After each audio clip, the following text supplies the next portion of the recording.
Mateus capítulo 28, a partir do verso 16 ao 20, vamos ler a palavra do Senhor. Os 11 discípulos foram para a Galiléia, para o monte que Jesus lhes indicara. Quando viram, o adoraram, mas alguns duvidaram. Então, Jesus aproximou-se deles e disse: Foi-me dada toda a autoridade nos céus e na terra. Portanto, vão e façam discípulos de todas as nações, batizando-os em nome do Pai, e do Filho, e do Espírito Santo, ensinando-os a obedecer a tudo o que eu lhes ordenei. E eu estarei sempre com vocês até o fim dos tempos. Vamos ao Senhor em oração. Pai Santo, nós louvamos o seu santo nome, porque o Senhor decidiu falar conosco.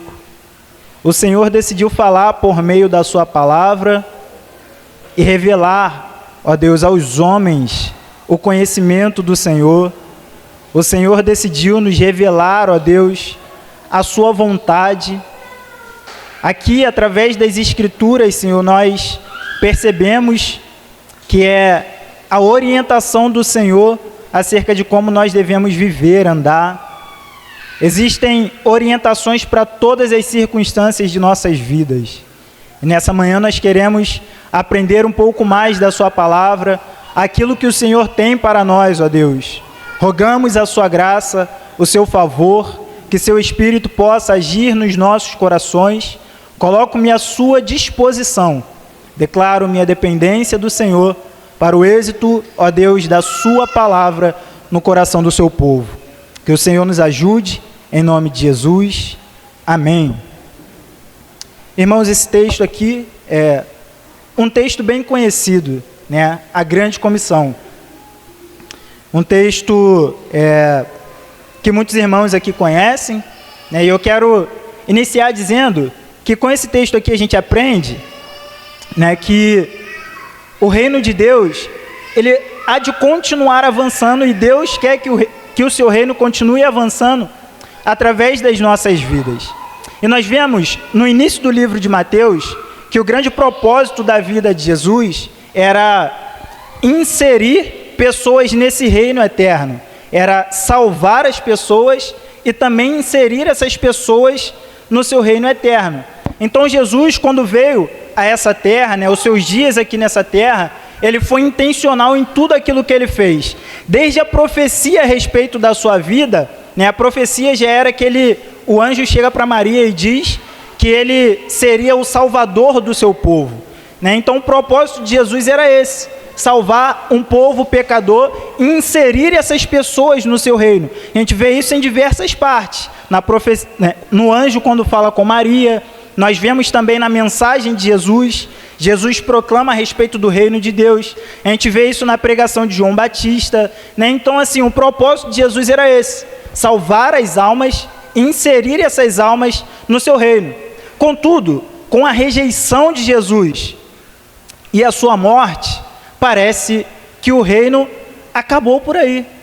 Parece que o reino de Deus não vai avançar. Parece que o reino de Deus encerrou. Mas com a sua morte e a sua rejeição, né? Aliás, com a sua rejeição, que culminou em sua morte, embora parecesse que o reino iria encerrar, iria parar por aí, era o início de uma nova etapa no reino de Deus. E com essa narrativa aqui, que nós acabamos de ler, né, com esse grande evento aqui narrado por Mateus, ligado à ressurreição de Jesus, nós vemos aqui a revelação da gloriosa divindade de Jesus e o magnífico poder que ele tem para ordenar a continuidade desse reino eterno, para ordenar a continuidade da mensagem do reino a todo mundo, né? Com essa narrativa aqui, com esse relato do evangelista Mateus, nós vemos nitidamente isso, que o reino de Deus não tinha parado de avançar com a morte de Jesus, que o reino de Deus iria continuar avançando, porque ele ressurgiu, porque ele ressuscitou e vivo está. É isso que a gente aprende aqui nesses pequenos versos aqui que nós acabamos de ler. E eu quero ressaltar que para o avanço desse reino, para o avanço do reino de Deus, as ordens dadas vêm de Jesus. As ordens para o avanço do reino de Deus vêm do Messias, vem daquele que é o Rei dos Reis e Senhor dos Senhores, vem daquele que até morreu, mas ao terceiro dia ressuscitou. A ordem para o avanço do reino, de um reino eterno, não vem dos homens, mas vem do homem Deus, do Cristo ressurreto, do Cristo vivo. E é por isso que nós devemos refletir a respeito da continuidade do reino de Deus, do reino eterno, porque é o destino eterno das almas. Jesus foi intencional na sua vida. Jesus entregou a sua vida para isso, para salvar pessoas, inseri-las no seu reino.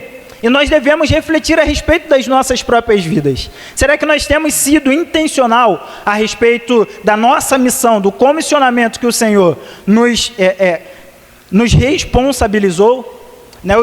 O nosso irmão Alex, eu estava conversando aqui com o Renan, que ele me ajudou bastante com o estudo aqui, quem estava aqui viu, que ele falou que esse ministério de pregar o evangelho, de cooperar para o avanço do reino, era um privilégio que os anjos queriam participar. Mas o Senhor não permitiu que os anjos participassem, reservou isso para a sua igreja. Então você é privilegiado de participar dessa missão do avanço do reino de Deus, da pregação do evangelho do Senhor. E com isso, né, nós queremos tirar algumas lições aqui desse texto. Existem algumas lições preciosas que a gente pode retirar desse grande evento aqui narrado pelo evangelista. Vejamos no texto.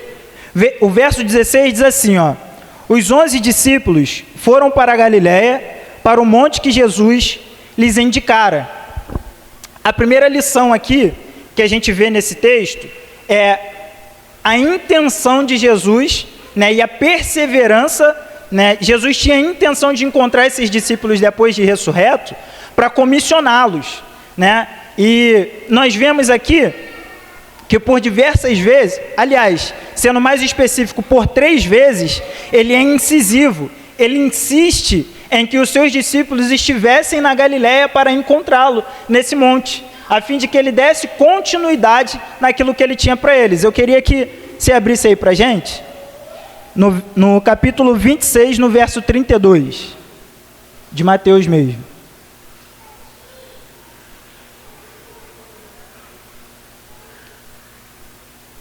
Mas depois de ressuscitar, irei adiante de vocês para a Galiléia.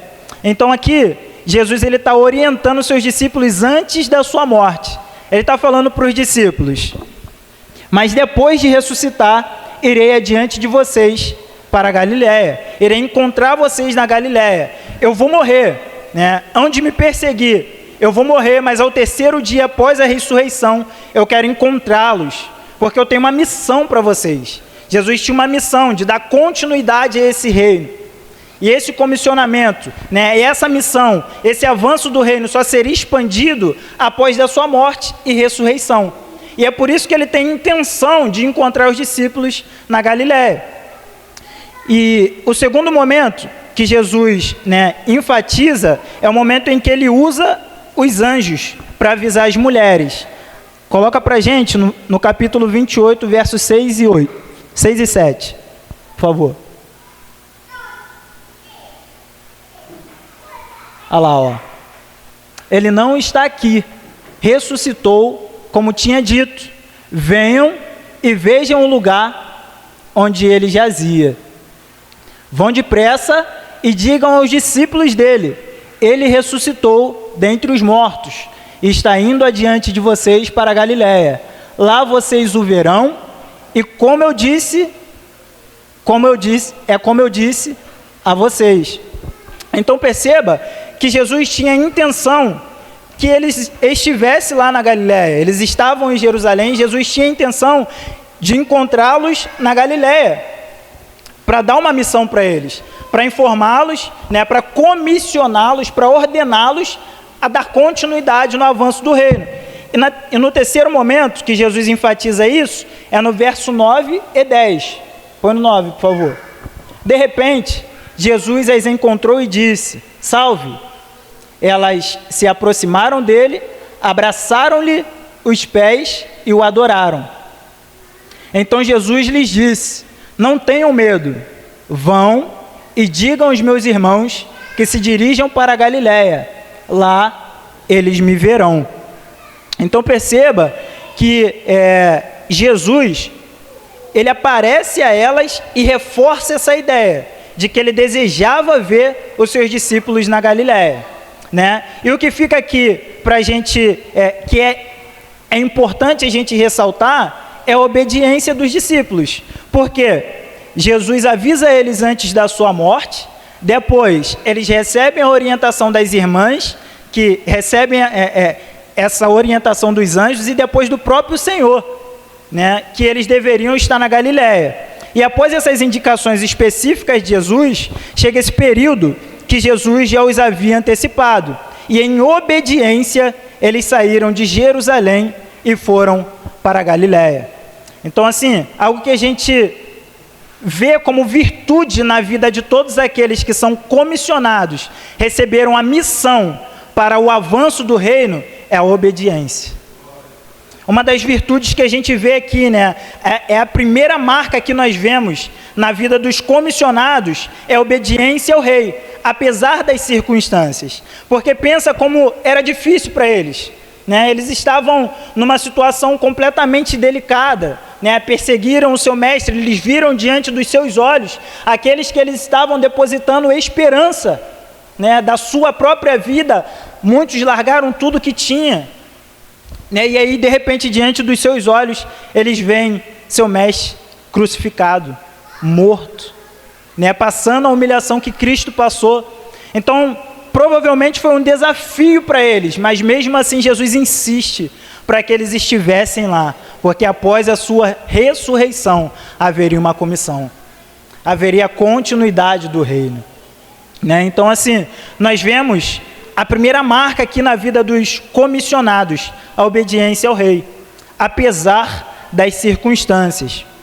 E o texto continua dizendo assim, ó: quando viram, o adoraram, mas alguns duvidaram. É legal aqui essa parte, porque a aparição de Jesus após a ressurreição revela que ele tinha um corpo físico. Esse é o propósito do evangelista, de mostrar que Jesus, né, ele era 100% Deus e também 100% homem. Então, quando eles veem Jesus, isso fica claro para nós, que Jesus tinha um corpo físico. Jesus tinha um corpo físico e estava ali diante deles, né? Talvez poderia se espalhar de que Jesus era um mito, de que Jesus era um espírito, né? Havia doutrinas, né, se eu não me engano, gnosticismo, né, que acreditava que o corpo era ruim, e com essa doutrina aqui a respeito da humanidade de Cristo, né, do corpo físico de Cristo, de ele ser 100% homem, ser 100% Deus, é um combate, né, a esses falsos ensinos a respeito de que Jesus não teve um corpo, de que Jesus não teve um corpo físico, mas era um espírito. Né? Então, assim, a intenção do evangelista aqui é mostrar que Jesus, ao aparecer para esses discípulos, ele tinha um corpo físico. Ele tinha um corpo físico. E os discípulos, ao se depararem com essa experiência, quando Jesus, após a ressurreição, se revela a eles, tendo um corpo físico, eles, após o verem, eles os adoram. Os discípulos adoram ao Senhor. Eles se prostram ao Senhor. Então, uma outra virtude que a gente vê dos comissionados é a adoração, né? Alguém que é comissionado reconhece que Jesus é o único Senhor, que Jesus é o único Rei, é o único que é digno de devoção, é o único que é digno que nós entreguemos a nossa vida por inteiro.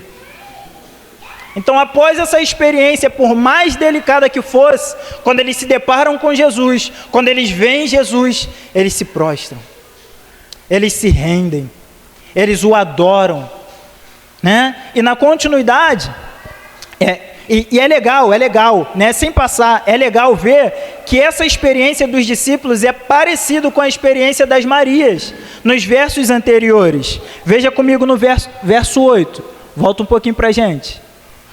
As mulheres saíram depressa do sepulcro, amedrontadas e cheias de alegria, e foram correndo anunciar aos discípulos de Jesus. De repente, Jesus as encontrou e disse: salve! Elas se aproximaram dele, abraçaram-lhe os pés e o adoraram. Então perceba que ao se deparar com o Cristo ressurreto, olha o que elas fazem. Obrigado, minha irmã. Elas o adoram. E é semelhante à experiência dos discípulos. Quando veem Jesus, eles se prostram diante dele. Eles o adoram. Reconhece que ele é o único rei, que ele é o único que pode, tem poder sobre a morte, e é digno de que confiemos em sua palavra, é digno de que confiemos em suas promessas. Então elas abraçam os pés do Senhor e o adoram. E com isso, né, com o corpo físico de Jesus, nós aprendemos que negar a realidade do corpo físico do Senhor é a mesma coisa que negar a palavra de Deus. Né? Então, se alguém nega a realidade de que Cristo ressuscitou, né, de que Cristo tem um corpo físico, é a mesma coisa que negar a palavra de Deus. Né? Então, o nosso Rei, o Rei dos Reis, o Messias, o Senhor Jesus Cristo, ele tem um corpo físico. Após a sua morte, após ele ressurgir dos mortos, ele tem um corpo físico. A sua posição nos céus, ele assumiu a natureza humana e ele ainda tem um corpo físico diante de Deus Pai. Isso é uma esperança para nós, né? Essa é uma certeza de que nós não estamos sendo enganados com relação à fé que nós professamos. O nosso Deus, o nosso Senhor, aquele que é digno da nossa adoração, aquele pelo qual nós nos reunimos aqui domingo após domingo para adorá-lo, ele é vivo, ele está vivo, ele existe, ele é real, ele tem um corpo físico. E isso não é respaldado apenas por essa experiência dos discípulos, mas diversos outros irmãos apalparam, tocaram nele. João, né, na sua carta, no início ele diz, né, o que vimos, o que ouvimos e o que apalpamos. Ou seja, eles tocaram no Senhor após a ressurreição. Ou seja, Cristo tinha um corpo físico, Cristo tem um corpo físico, Cristo está vivo. E uma outra observação que é válido fazer aqui, é que no final desse próprio versículo, além de eles adorarem, o texto diz assim, ó, mas alguns duvidaram. Né? Existem aqui alguns motivos, né? Algumas explicações dos motivos pelos quais surgiu essa dúvida no coração deles. O primeiro motivo é que muito provavelmente possa ser que seja que Jesus, após a sua ressurreição, ele estava em um estado de corpo glorificado. Então sua aparência era um pouco diferente. Então esse é um dos motivos que possa ser pelo qual alguns, né, pelo qual duvidaram, não creram 100% embora o adorassem. E o segundo motivo, que é o motivo que eu acredito ser o mais próximo, de acordo com o contexto, é que o Senhor estava longe do raio de visão deles. Jesus, quando aparece para eles na Galileia, no monte, Jesus ainda está um pouco longe do raio de visão deles. E com isso eles têm dificuldade. Por isso, eles duvidam que é de fato o Senhor. Né? E a gente vê isso, é argumentado pelo contexto posterior. Pois o início do próximo versículo diz assim, ó, então Jesus aproximou-se deles. Ou seja, eu acredito que o fato deles terem duvidado é porque Jesus estava um pouco longe dele, né? E aí já teve aquela impressão que quando tu está longe de uma pessoa, tu tem dificuldade de reconhecer? Eu acredito que foi por esse motivo que alguns duvidaram. Não porque havia incredulidade, mas por dificuldade da própria visão, de identificar que era o próprio Senhor. E o texto continua, né? E agora a gente caminha para uma segunda parte. Na primeira parte, o Mateus, o evangelista aqui, ele narra a respeito da intenção de Jesus da obediência dos discípulos, né, e a sua aparição em corpo físico. Essa segunda parte aqui, o autor ele vai se ater a respeito do comissionamento do Rei da Glória. Vai se ater a respeito do comissionamento que o próprio Jesus faz aos seus discípulos e comissiona também a toda a igreja. É aqui nesse próximo bloco que consiste para nós toda a revelação a respeito, né, da nossa missão aqui na Terra, a respeito da continuidade do reino de Deus, do avanço do reino de Deus. Então vejamos, né, que o Rei ressurreto, ele envia os discípulos na grande comissão. Nessa poderosa e curta fala de Jesus aqui, eu quero destacar algumas verdades. A primeira, que está no verso 18, diz assim, ó: então Jesus aproximou-se deles e disse: foi-me dada toda a autoridade nos céus e na terra. A primeira, né, declaração, a primeira verdade que nós encontramos aqui nesse verso é a respeito da autoridade de Jesus. Né? Jesus aqui, antes de enviar os seus discípulos, embora ele tinha a intenção, né, e foi intencional ao convocá-los a encontrarem com eles, para o sucesso da missão, do avanço do reino, Jesus, ele revela para eles a sua autoridade.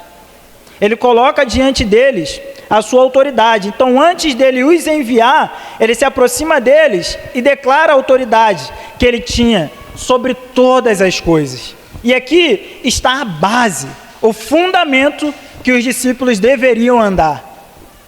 É a base pela qual nós, como a igreja, devemos andar no anúncio do Evangelho, na proclamação do Evangelho.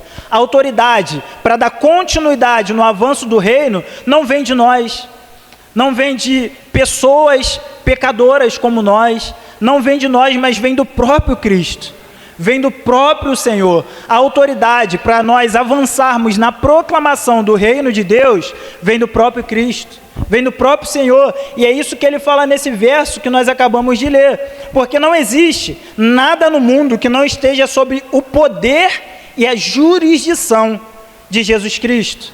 Isso daqui é extremamente poderoso, né? Porque quando ele fala a respeito de tudo, é tudo. Então, se ele deu uma ordem, não existe insucesso.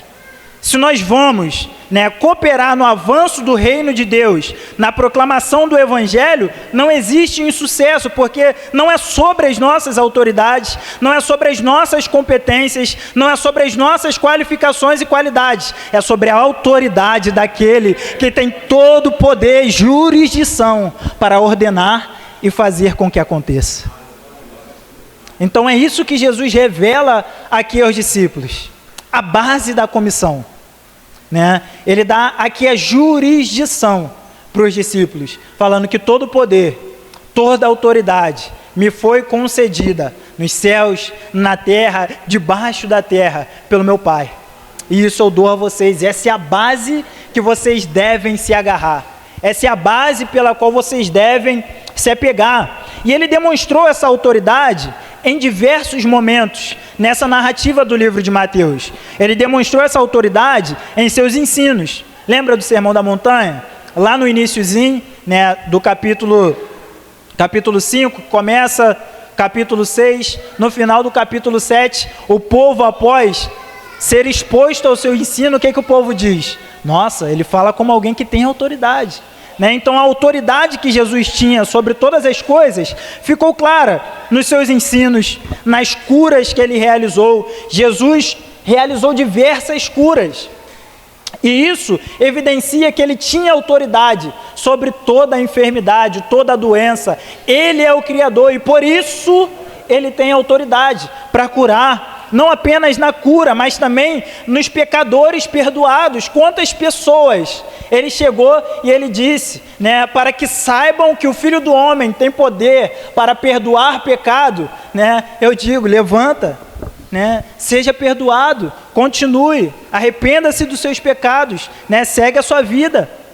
Né? Então, assim, fica evidente que Jesus tinha poder para perdoar pecados, né, nos pecadores, através da vida dos pecadores, que foram perdoados por ele, que foram encontrados, que encontraram com Jesus. E também na natureza. Nós vemos que ele tinha autoridade sobre os fenômenos naturais. Isso é nítido, né, quando ele acalma a tempestade, quando ele vem andando por sobre o mar, quando ele ordena a figueira e a figueira seca. Né? Então nós vemos a autoridade de Jesus sobre os fenômenos naturais, sobre a água, sobre o mar, né? A gente vê sobre as árvores. Então, sobre os fenômenos naturais, na multiplicação de pães e peixes, nós vemos a autoridade de Jesus revelada. Por último, que eu quero compartilhar também sobre os demônios. Quando ele os expulsou, nós vemos a sua autoridade. Porque homens não têm poder para expulsar demônios. Eu estava conversando com os jovens, né, com a juventude aí, num de nossos encontros aí por chamada, né, e a gente estava conversando no último tema do livro que a gente estava considerando, era sobre isso. Sobre a expulsão de espíritos malignos. E ali o autor fala da experiência de Atos, que quando, né, algumas pessoas ali, eu esqueci agora o nome dos irmãos, mas tentaram, que nem eram irmãos, que eram ímpios, tentaram expulsar demônios, mas tomaram uma coça, né, foram depenados, né, os demônios tiraram onda, passaram vergonha, né, com a situação. Isso mostra que na expulsão de demônio, só alguém tendo autoridade sobre eles.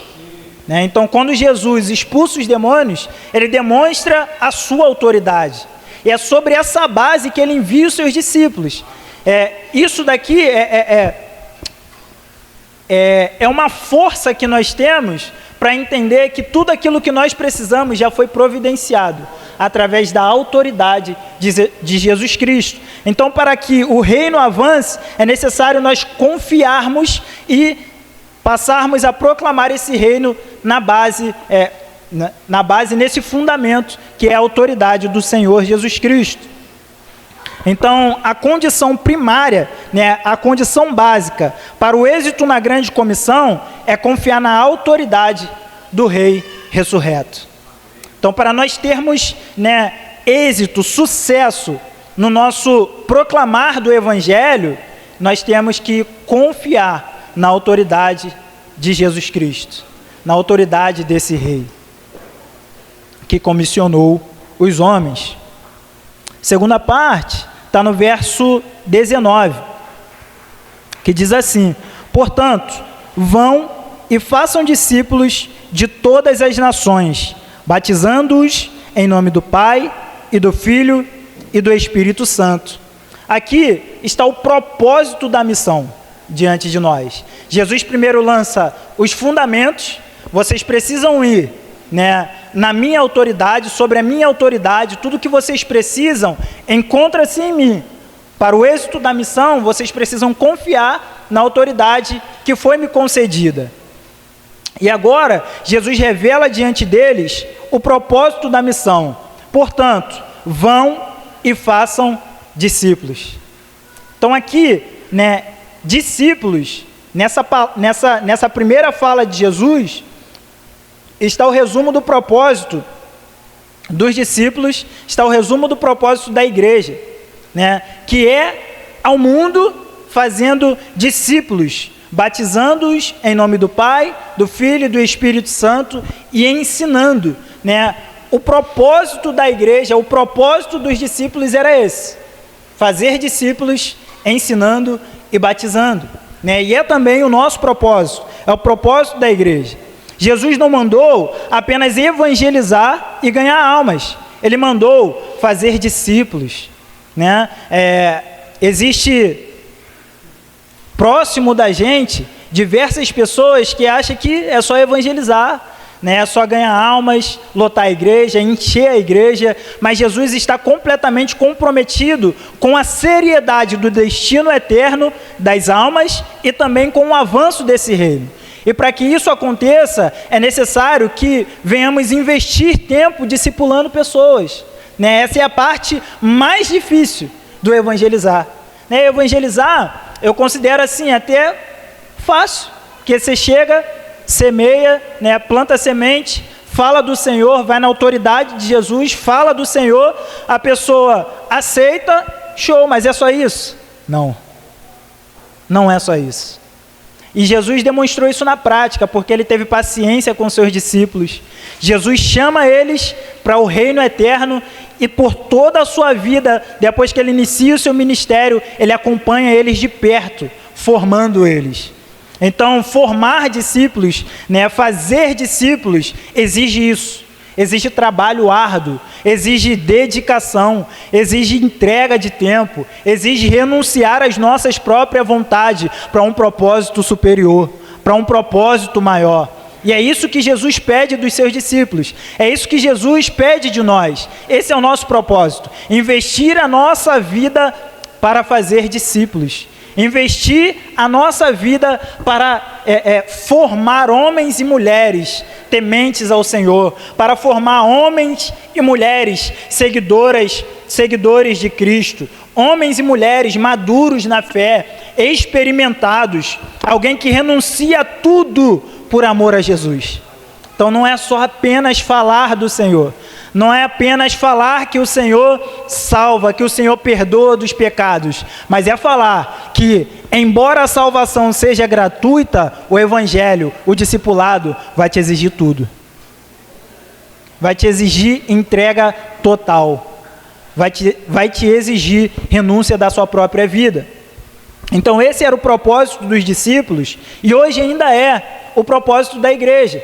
Esse é o propósito que nós temos para a nossa vida.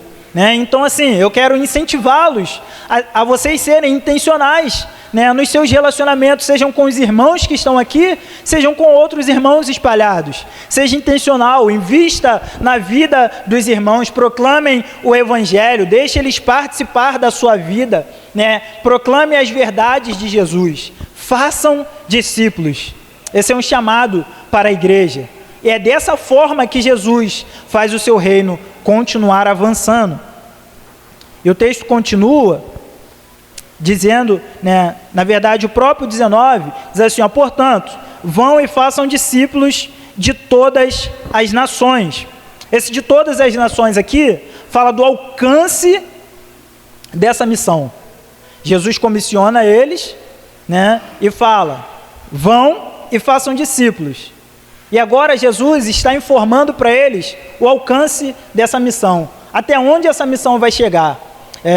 No meado do livro de Mateus, Jesus ele dá uma orientação para os discípulos, para eles irem evangelizar, mas somente as ovelhas perdidas de Israel. E agora Jesus está expandindo o raio, de proclamação do evangelho dos discípulos. Agora Jesus está revelando o alcance que essa missão que eles receberam deve ter. Deve ser de todas as nações. A ordem de Jesus é que por meio dos seus discípulos as nações fossem alcançadas, os povos fossem alcançados.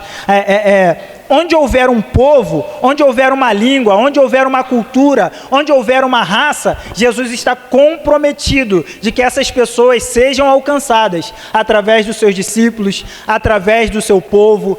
Então, assim, não é uma missão inútil, é uma missão proposital.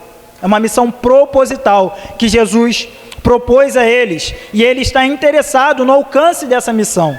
Então, onde houver um povo, onde houver uma raça, onde houver uma cultura, uma nação, o Evangelho deve chegar.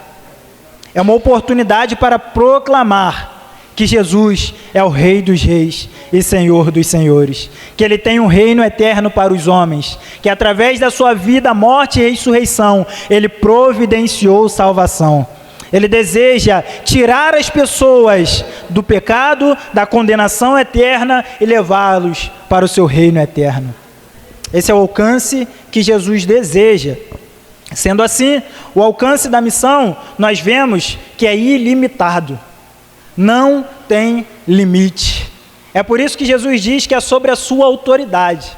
Porque para cada região, para cada localidade, exige um desafio diferente. Mas o sucesso não tem a ver com as nossas qualificações, tem a ver com a ordem dele. Tem a ver com a vontade dele. Então, talvez nós nos sintamos desqualificados para tal missão. Mas Jesus, Ele qualifica. Através dos irmãos, como o Alex falou, através do discipulado. através da vida na vida, você observando, aprendendo através das Escrituras, devoção, dedicação ao Senhor, porque através da sua vida, Jesus deseja alcançar todos os povos, todas as nações. Talvez você não viaje, não vá para o mundo afora proclamar o Evangelho, mas é sua missão proclamar o Evangelho no seu trabalho, na sua empresa, é sua missão proclamar o Evangelho na sua casa, é sua missão proclamar o Evangelho no seu bairro.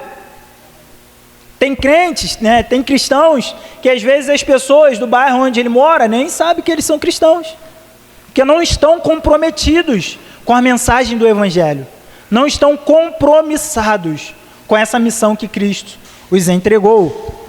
Mas o texto não para por aí, e eu quero compartilhar com vocês os critérios da grande comissão, que são, como está descrito aí na continuidade do texto: batizando-os em nome do Pai, e do Filho, e do Espírito Santo, ensinando-os a obedecer a tudo o que eu lhes ordenei.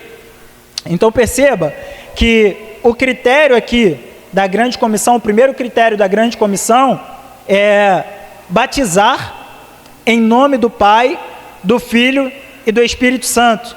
O primeiro critério que fica claro para nós, fica claro diante de nós, é que a exigência do Senhor, a implicação do Senhor é que essas pessoas que estão sendo discipuladas, que sejam também batizadas, que confessem a sua fé publicamente, que façam uma confissão pública, que sejam integradas, que o novo convertido seja integrado na igreja do Senhor, que sejam integrados no corpo do Senhor, por meio do sacramento do batismo, em nome da Trindade.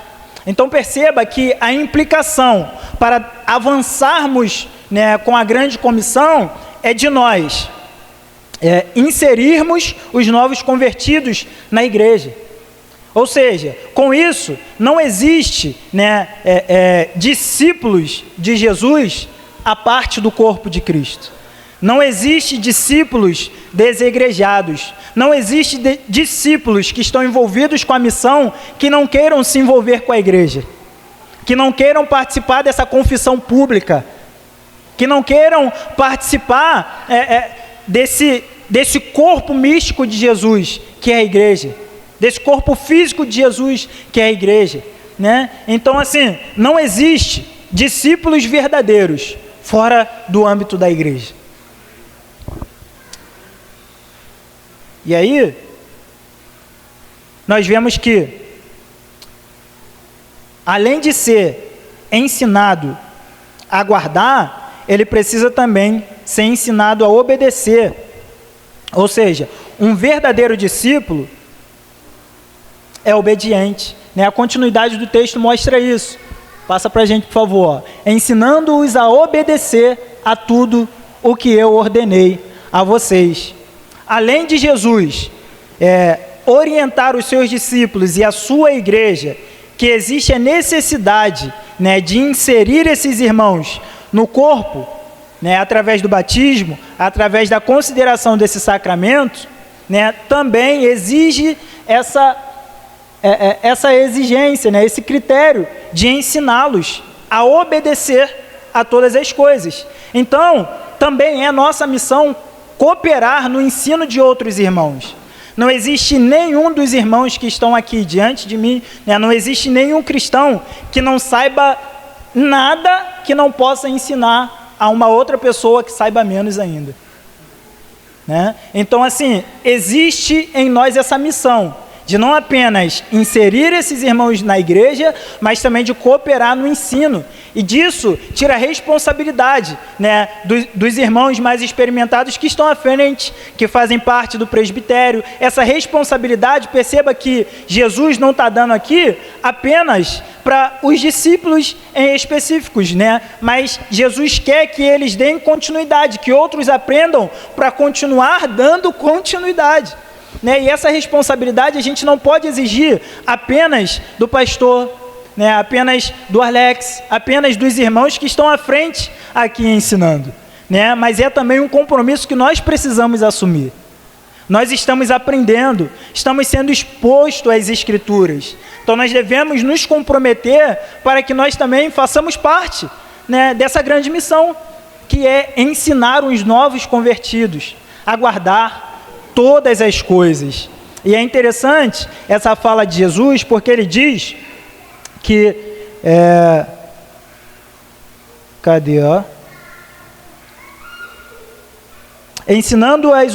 ensinando-os a obedecer a tudo o que eu lhes ordenei.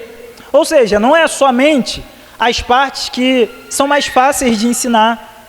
Não é para ensinar somente aquilo que é legal de se ouvir. Não é para ensinar apenas aquilo que é interessante, que cativa, que traz ânimo. Mas é para ensinar toda a verdade de Deus. A intenção de Jesus aqui, né, para eles, é que eles não deveriam ser omissos, não deveriam omitir. Eles não teriam o direito de omitir as verdades que eles receberam ao novo convertido.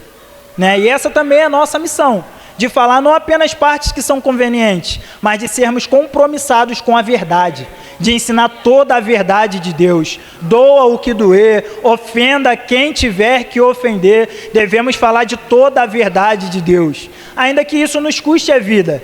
Porque Jesus, ao consolar os discípulos, num suposto temor que eles tinham a respeito disso, Jesus diz: vocês não devem temer aos homens, pois os homens podem apenas matar o corpo, né? Mas vocês devem temer a Deus, que é o único que tem o poder de, depois de matar o corpo, continuar matando e lançar no inferno. Então nosso temor deve ser por sermos fiéis a esse Deus, a proclamar toda a verdade, a ensinar toda a verdade ao povo de Deus, aqueles que Jesus tem atraído à sua presença, aos seus eleitos. Ou seja, além de eles serem ensinados a guardar, eles precisam também ser ensinados a obedecer essas verdades. Não é apenas ser instruídos, não é apenas, né, eles analisarem, compreenderem essas verdades, mas precisamos também ensinar a obediência.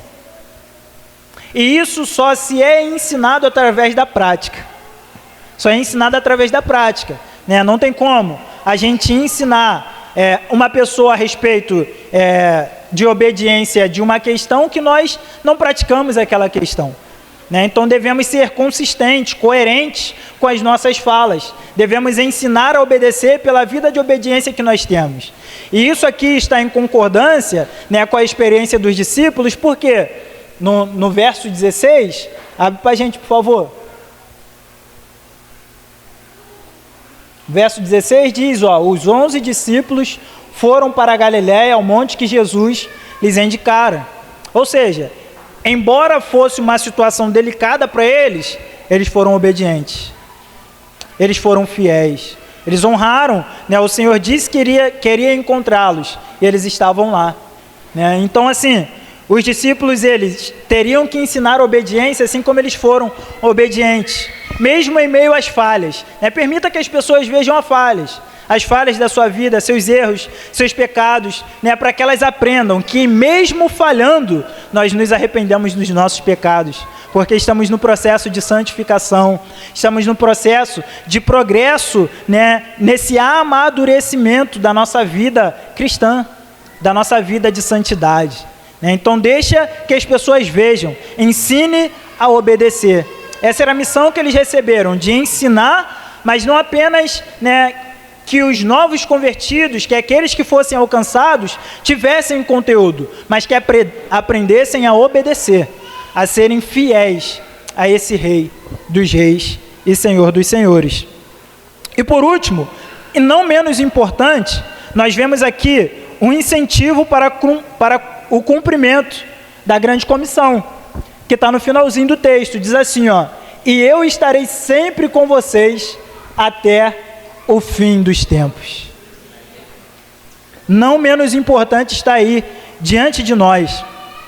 Os discípulos, né, saberiam que não iriam ter uma jornada solitária. A jornada de ser um missionário, peregrino aqui nessa terra, não é uma jornada solitária.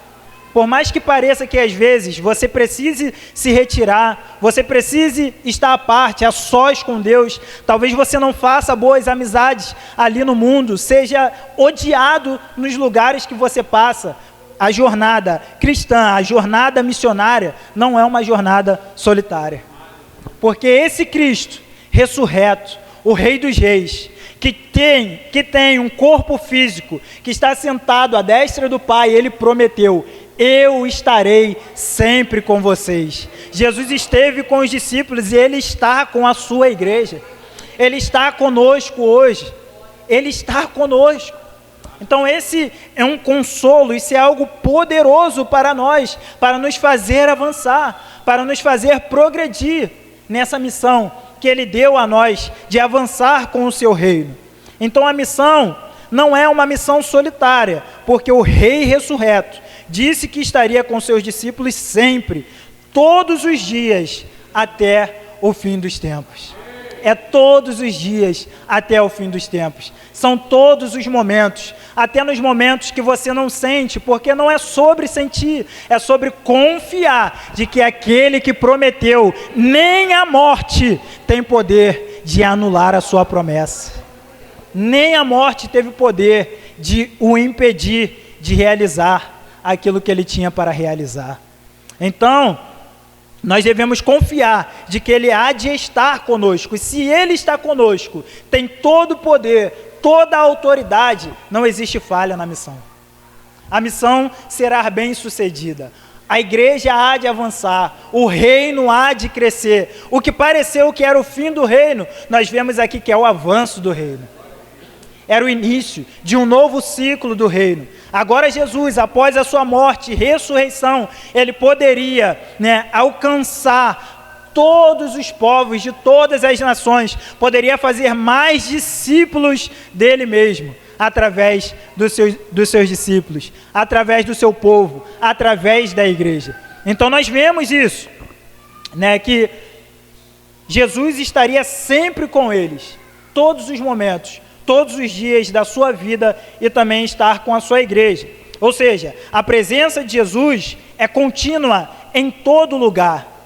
Há lugares em que nós tememos, porque parece que foge da nossa mente, do nosso entendimento, da nossa convicção, que Cristo está conosco. Cristo está contigo no seu trabalho, Cristo está contigo na sua casa, Cristo está contigo nos momentos bons, Cristo está contigo nos momentos ruins, Cristo está contigo em todos os momentos. Isso deve ficar inculcado em nós. Isso deve ficar guardado em nossos corações.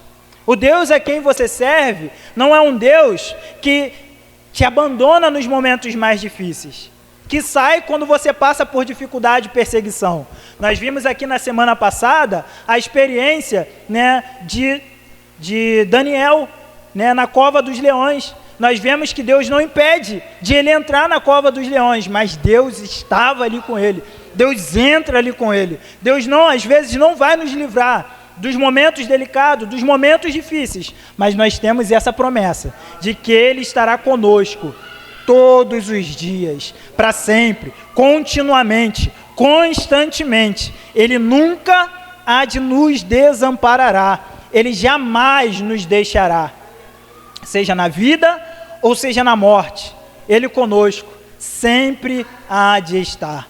Ele conosco sempre há de estar. E é com esse belo anúncio aí que o evangelista ele fecha o livro, informando que para o avanço da missão, nós devemos, assim como os discípulos, ser obedientes ao Senhor. Nós devemos, assim como os discípulos, confiar de que Jesus Cristo é o único Senhor, Rei dos Reis, digno de devoção, de adoração, de entrega à nossa vida. Nós devemos ir a proclamar o reino de Deus na autoridade de Jesus. Nós devemos entender nitidamente que essa é a nossa missão, fazer discípulos, ensinar pessoas, gastar tempo com pessoas, envolver-se com as pessoas, gastar a nossa vida, e não apenas isso. Além de gastar as nossas vidas em fazer discípulos, não se contentar de evangelizar ou de servir os irmãos somente nas quatro paredes. Ele deseja que o reino avance a todas as nações, a pessoas, talvez na sua casa, que não ouviu ainda falar de Jesus. Deus conta contigo. Há pessoas no seu serviço que ainda não ouviu falar de Jesus. Deus conta contigo. Na faculdade, na escola, em todos os lugares, Deus conta contigo. Então proclame onde quer que você esteja.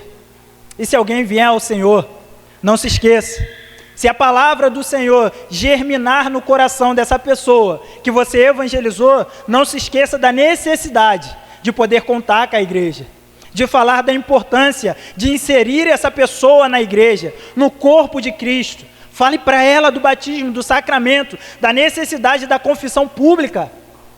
E para concluir, além de falar da necessidade, ensine, envolva com ensinamento. E como evidência do sucesso, né? E como consolo, Jesus deixa essa promessa: eu estarei com vocês. O próprio Jesus estará conosco.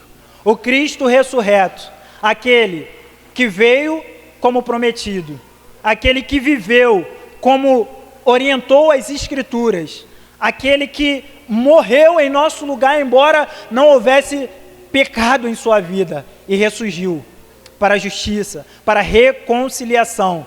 Ele disse para nós: eu estarei convosco, eu estarei com vocês para sempre. A grande comissão é vista como a missão central da igreja, tanto individualmente, cada cristão particular, quanto coletivamente, como corpo de Cristo. É o chamado à evangelização, ao discipulado e à expansão do reino de Deus em toda a terra. Que Deus abençoe.